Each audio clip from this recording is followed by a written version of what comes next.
Hey guys, it's Callie. So today's video is going to be a little different. I'm going to show you some of the things that I found at Target that we're going to use in our homeschool year this year. I know this video is a little different than what I've been posting lately, which has mostly been book videos.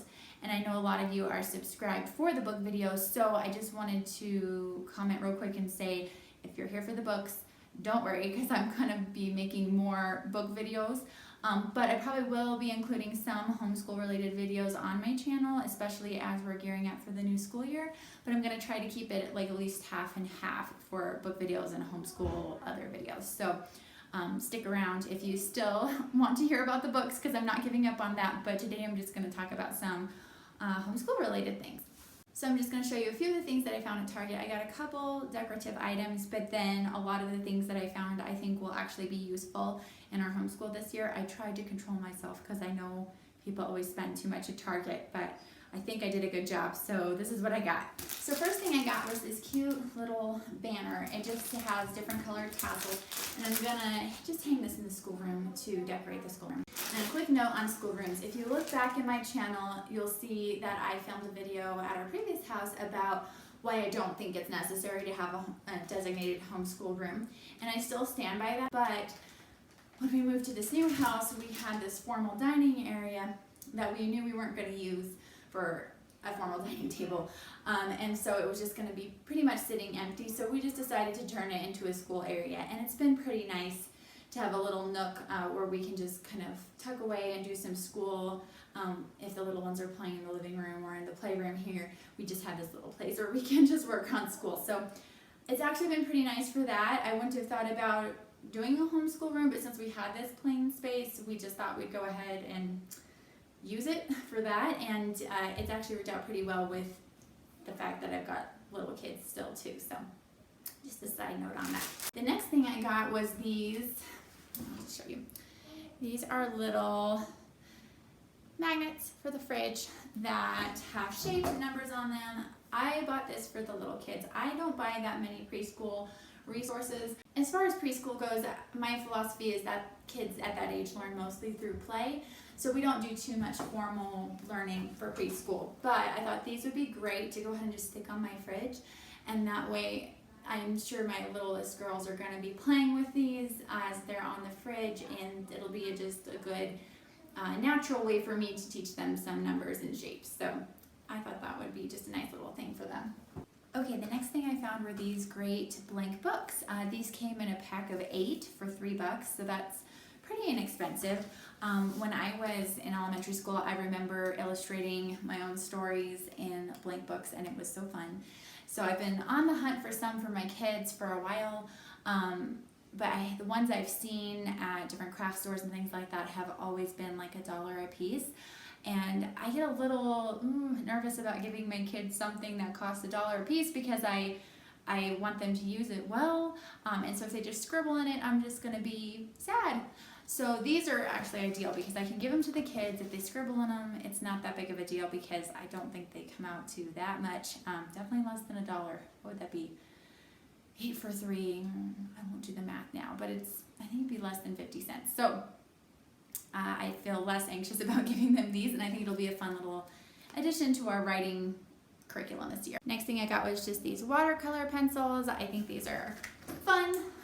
We try to do some artsy things throughout the year, and we haven't ever had watercolor pencils, but I think that might be a fun thing to try. I only got one pack. That might have been a mistake because my kids are all probably going to want to use these, but we'll make it work.